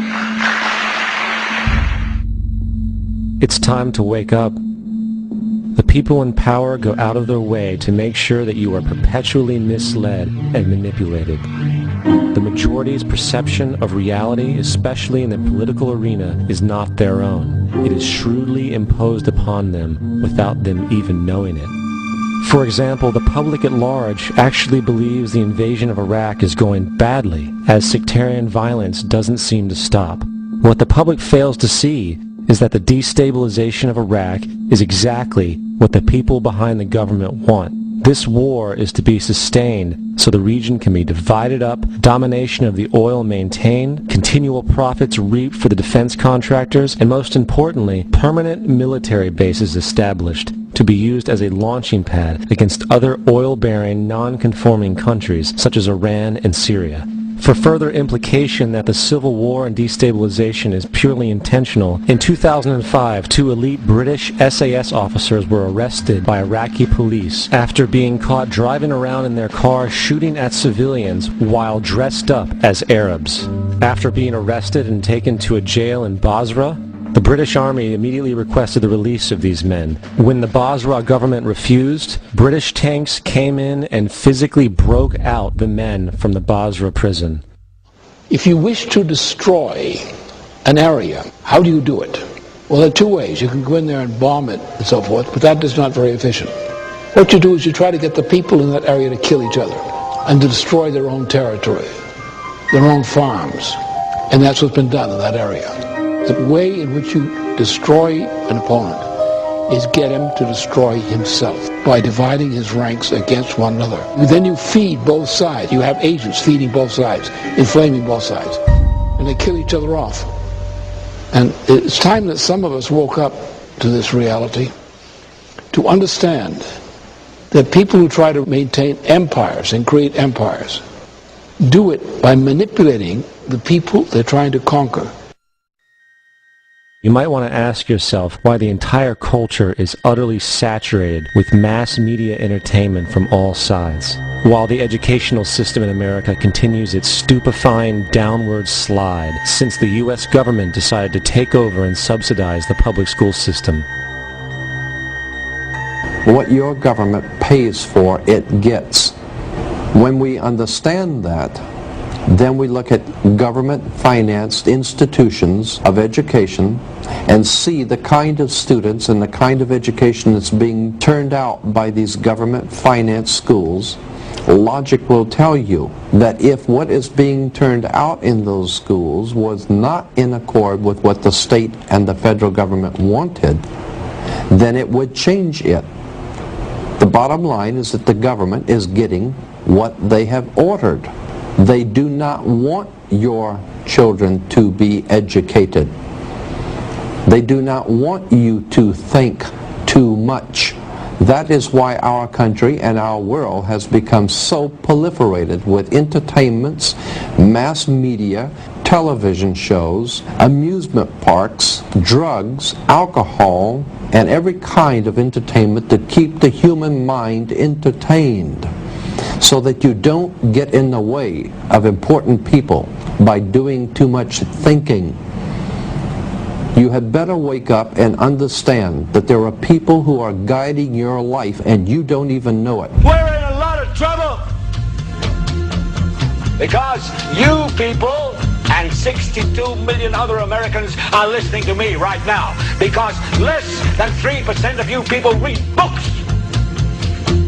Because less than 15% of you read newspapers. Because the only truth you know is what you get over this tube.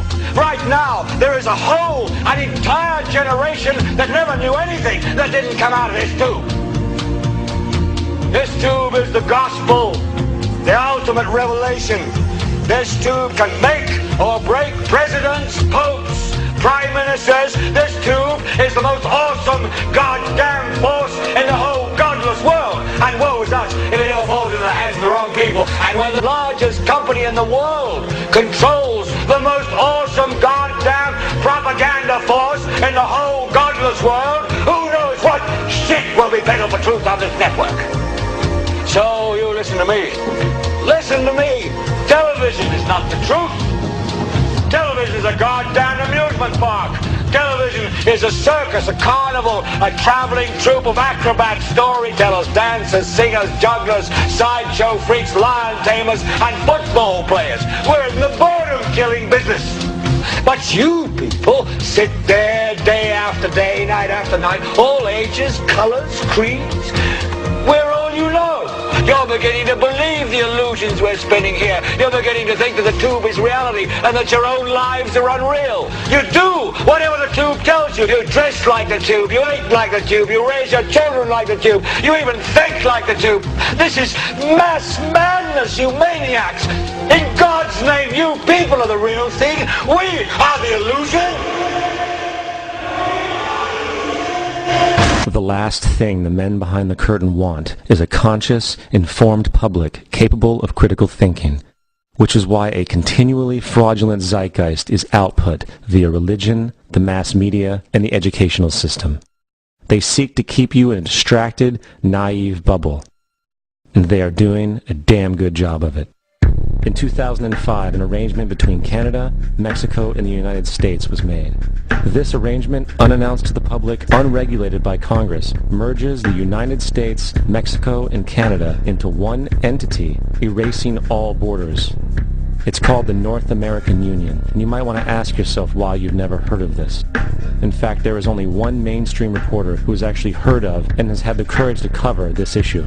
The Bush administration's open borders policy and its decision to ignore the enforcement of this country's immigration laws is part of a broader agenda. President Bush signed a formal agreement that will end the United States as we know it, and he took the step without approval from either the U.S. Congress or the people of the United States.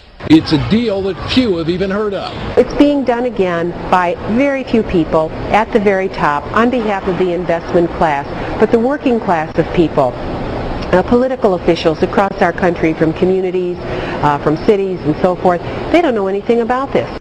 This isn't some trade agreement. It is a total removal of sovereignty from these countries, which will also result in a completely new currency called the Amero.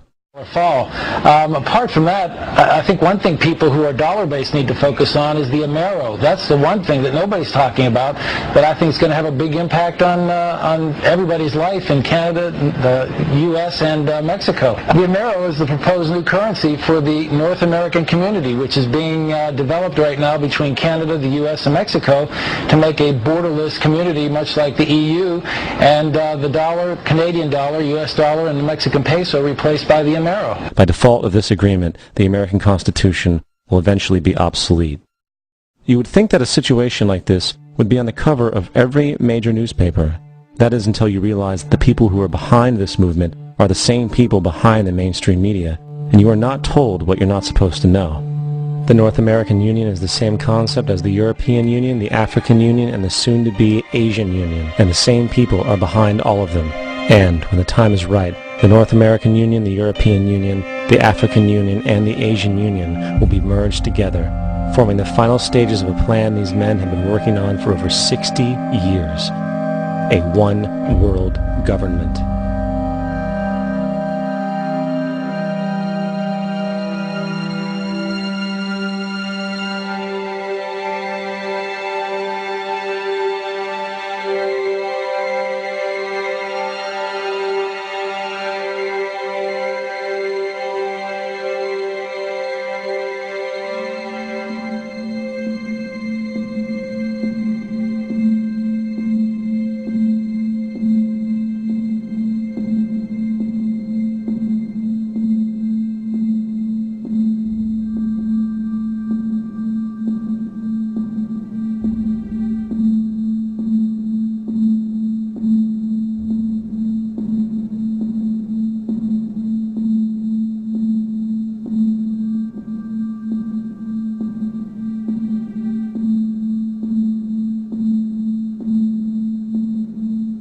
One bank, one army, one center of power. And if we have learned anything from history, it is that power corrupts, and absolute power corrupts absolutely.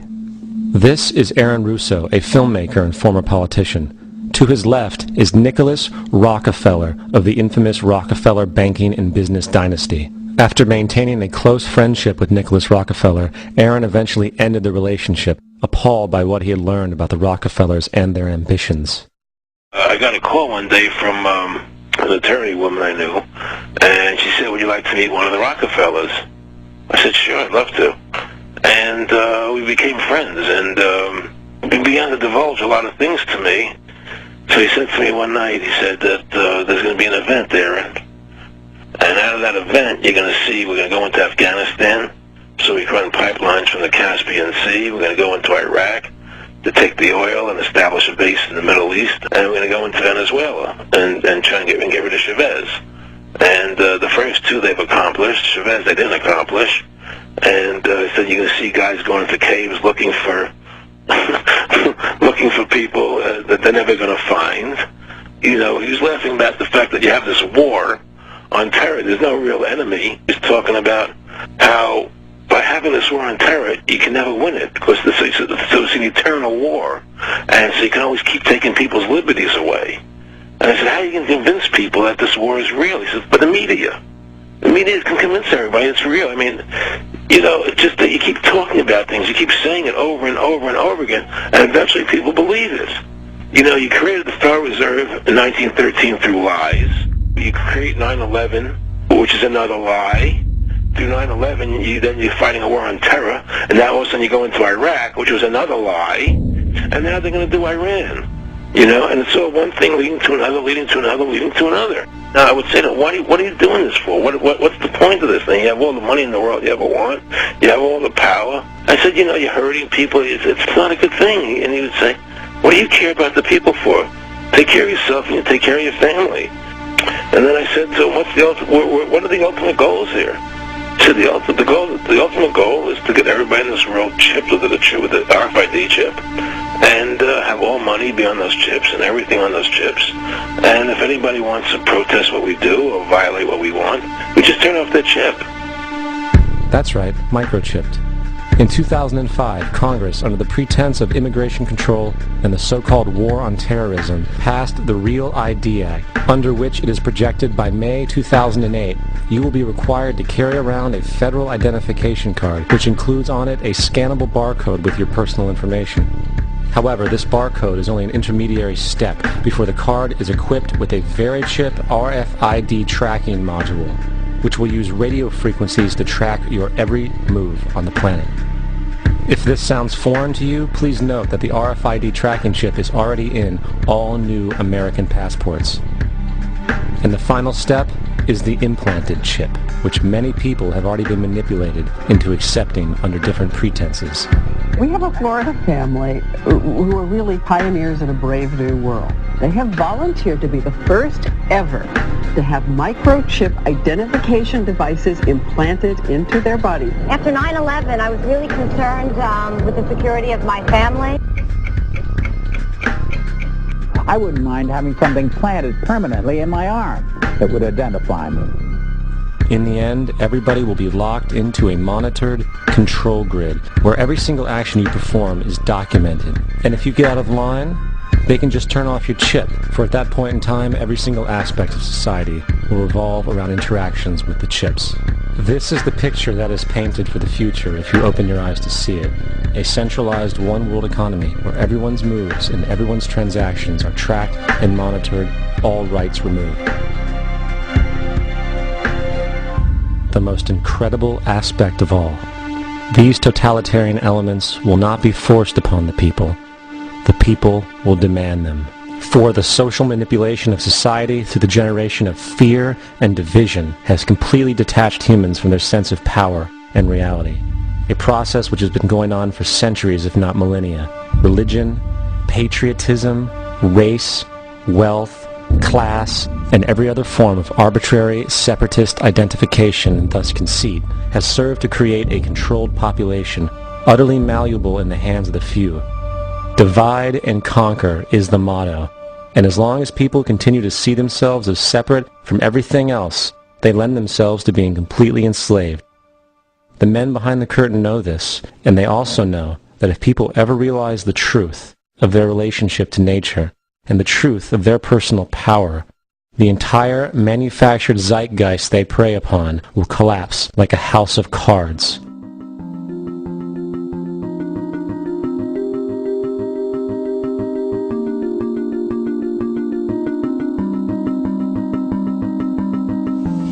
The whole system that we live in drills into us that we're powerless, that we're weak, that our society is evil, that it's crime-ridden, etc., and so forth. It's all a big fat lie. We are powerful, beautiful, extraordinary. There is no reason why we cannot understand who we truly are, where we are going. There is no reason why the average individual cannot be fully empowered. We are incredibly powerful beings. You know, I think I spent 30 years of my life, in the first 30, trying to become something. I wanted to become good at things. I wanted to become good at tennis. I wanted to become good at school and grades and everything I kind of viewed in that perspective. I'm not okay the way I am, but if I got good at things, you realize that I had the game wrong. The game was to find out what I already was. Find out what I already was.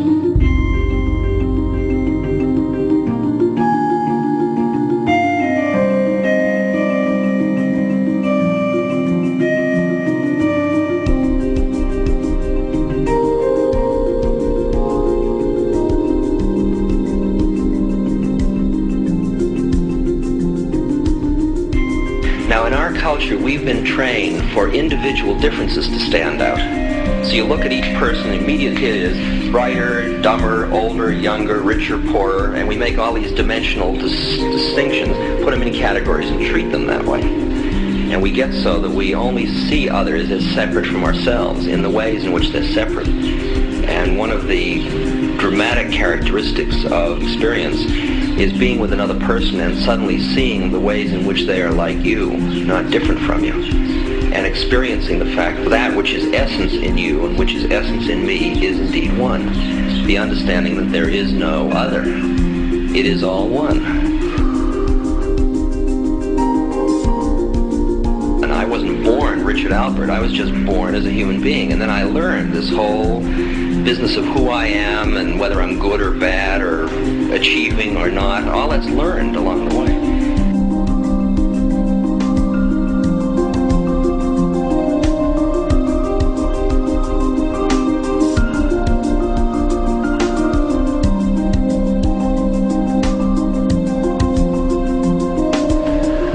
The old appeals to racial, sexual, and religious chauvinism, to rabid nationalist fervor, are beginning not to work. A new consciousness is developing which sees the earth as a single organism and recognizes that an organism at war with itself is doomed.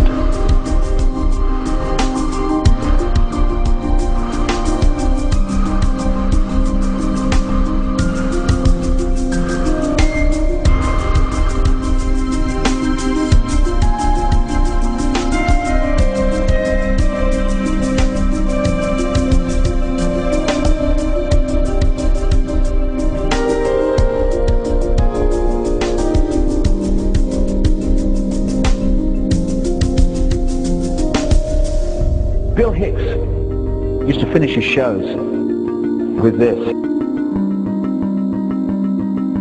Life's like a ride in an amusement park. And when you go on it, you think it's real, because that's how powerful our minds are. And the ride goes up and down and round and round. It has thrills and chills, and it's very brightly colored. and it's very loud, and it's fun for a while. Some have been on the ride for a long time, and they begin to question, is this real, or is this just a ride? And other people have remembered, and they come back to us and they say, hey, don't worry. Don't be afraid ever, because this is just a ride. And we kill those people. Shut him up, I've got a lot invested in this ride. Shut him up! Look at my furrows of worry. Look at my big bank account and my family. This has to be real. It's just a ride. But we will kill those good guys who try and tell us that. You ever notice that? And let the demons run amok? But it doesn't matter, because it's just a ride, and we can change it anytime we want. It's only a choice. No effort, no work, no job, no savings of money. Just a choice right now between fear and love.